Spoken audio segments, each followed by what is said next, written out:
దశాబ్దాలుగా స్విమ్స్ ఆసుపత్రిని నమ్ముకుని పనిచేస్తున్న కార్మికుల విషయంలో యాజమాన్యం అనుసరిస్తున్న తీవ్రమైన నిర్లక్ష్యం అభ్యంతరకరమైందని తక్షణం వారి సమస్యలను సానుకూల దృక్పథంతో పరిష్కరించాలని సిఐటియు జిల్లా ప్రధాన కార్యదర్శి కందారపు మురళి డిమాండ్ చేశారు.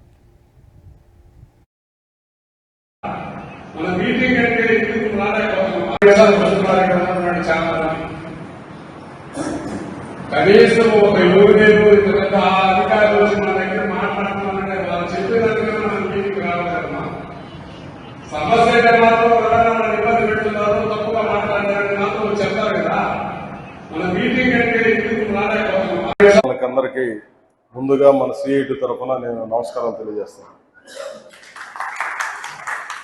ఈరోజు నేనేమనుకున్నానంటే మనం కరపత్రం వేసి మీటింగ్కి రండి అని అంటే ఇది పట్టి ఉండదు, కిటకిటలాడుతూ ఉంది, ఎట్లా పోవాలి వీళ్ళ మధ్యలో కనుకొని వచ్చాను లోపలికి. కానీ ఇంకా ఖాళీగానే ఉంది ఇదంతా కూడా. అంటే అందరికి తెలుసా మీటింగ్ జరుగుతుందనే విషయం? ఏమ్మా అందరికి తెలుసా? ఏం సౌండే లేదే ఆ పక్క నుంచి. తెలుసా అందరికీ?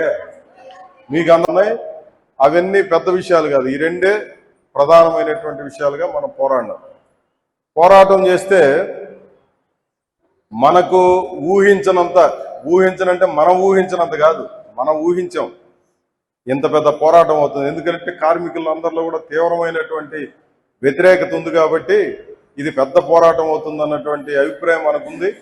అది జరిగింది, సక్సెస్ఫుల్గా జరిగింది.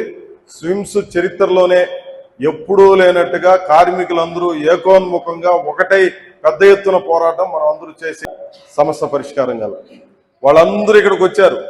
వచ్చి ఇక్కడ డైరెక్టర్ ఆఫీసులో మీటింగ్ పెట్టుకున్నారు. మీటింగ్ పెట్టుకొని మళ్ళా అందరితో మాట్లాడినారు.